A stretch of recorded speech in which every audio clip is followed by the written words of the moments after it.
আসসালামু আলাইকুম, hey lovely viewers, welcome back to my channel. আজকের রেসিপিটা শেয়ার করছি ইফতার ড্রিঙ্কস। আর ইফতারের সময় আমাদের খাবার তালিকায় যেসব ড্রিঙ্কস থাকে ওগুলোর থেকে একটু ডিফারেন্ট একটা ড্রিঙ্কস আজকে শেয়ার করব, যে বাসার সবাই পছন্দ করবে আর খুবই অল্প উপকরণে বানানো যাবে এই ড্রিঙ্কসটা। আর সব উপকরণগুলো আমাদের হাতের কাছেই থাকবে, খুব অল্প সময়ে বানানো যাবে। তো চলুন শুরু করছি। আর তার আগে বলে রাখছি, ভিডিওটি না টেনে পুরোটা দেখবেন। তো এখানে প্রথমে আমি 1 কাপ চিরা নিয়েছি। আর হয়তো এখন ভাবছেন চিরা দিয়ে কি হবে, তাই না? হ্যাঁ, চলুন দেখে নিচ্ছি চিরা দিয়ে কি হবে। চিরাটাকে প্রথমে একটু পরিষ্কার পানি দিয়ে ধুয়ে নিতে হবে। আর অবশ্যই 2-3 বার পানি চেঞ্জ করে করে চিরাটাকে একটু কষলে ধুয়ে নিতে হবে। এখানে লাল চিরা, সাদা চিরা, যে কোনো চিরাই ব্যবহার করতে পারবেন। আর চিরাটাকে আগে থেকে ভিজিয়ে রাখলে কোনো সমস্যা নেই, 10-20 মিনিট আগে ভিজিয়ে রাখতে পারেন। আর আমি ভিজিয়ে রাখছি না, আমি সাথে সাথেই ব্যবহার করছি। তো আমার এখানে বাকি অন্য উপকরণগুলো আমি দেখিয়ে দিচ্ছি। এখানে আমি 2 রকমের বাদাম নিয়েছি আজওয়াজা খেজুরটা। আর এরপরে আমি খেজুরটার বিচিটা ছাড়িয়ে নিচ্ছি। আর নিয়েছি কিছুটা নারকেল।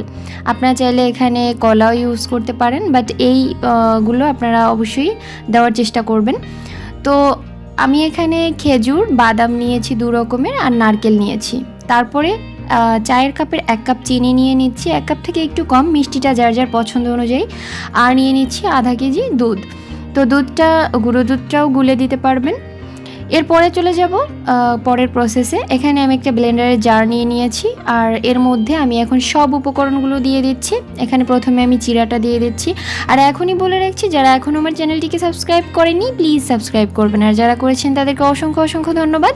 অবশ্যই আপনার মূল্যবান টাস্ক আমার সাবস্ক্রাইবারকে আরও বাড়িয়ে দেয় আর আমাকে উৎসাহ যোগায়।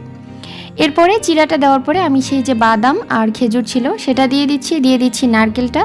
এরপরে চিনিটাও অ্যাড করে দিব, সামান্য লবণও অ্যাড করে দিব, কারণ চিরাতে কিন্তু লবণ না দিলে তেমন টেস্ট পাওয়া যায় না।